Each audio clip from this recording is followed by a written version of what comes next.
Dili gayud masipiat ang mga lingin nga prutas isip palihi sa pagsulod sa bag-ong tuig. Sayra nato ang presyo sa mga prutasan sa Dakbayan sa Sugbo sa report ni Alan Domingo. Ang prutasan sa Barangay Kugon Ramos sa Cebu City ang usa sa mga dagsaan sa mga mamalitay ilabi na nining pagsugat sa bag-ong tuig. Siyempre, ang mga lingin nga prutas ang himalitan kay palihiwan kuno ug mao na usay na andan nga apil sa talad kananan. Matud sa uban nga murag pareho sa kwarta ang kalingin sa porma nini sama sa grapes, orange, mansanas ug uban pang mga prutas.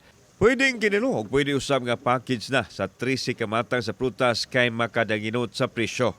400 ngadto sa kapin sa 1,000 ka pesos ang kantidad depende sa gidak-on sa fruit basket. Awara may nasaka, sir?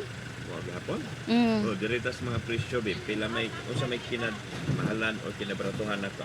Murag mahal-mahal karon ug kaning lansones raman gid, sir, oy. Pila? 350 ang kilo. 350 Pero ang longgong ni Bangkok Variety. Bangkok wala tay lokal? Wala, nay local sa Pikas, minus-minus ra siya. Pila? Murag 200 ug ang kilo. Ang grapes kato nakita. Ang grapes na ay 280 nya kani siya mahal-mahal jutay. Madaram ni 280, sir. Wa pa man ang aning uban? So, Ngit pa.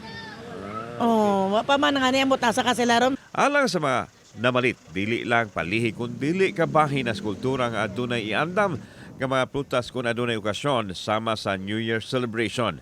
Gidugang nila nga gawa sa swerte, mas importante ang kakugi ug diskarte alang sa pagkabuot sa kalampusan sa taon ining pagsulod na sa laing tuig ang tuig 2026. Tradition naman sa sa New Year nga 13 fruits magpalihi jud og lingin-lingin na prutas.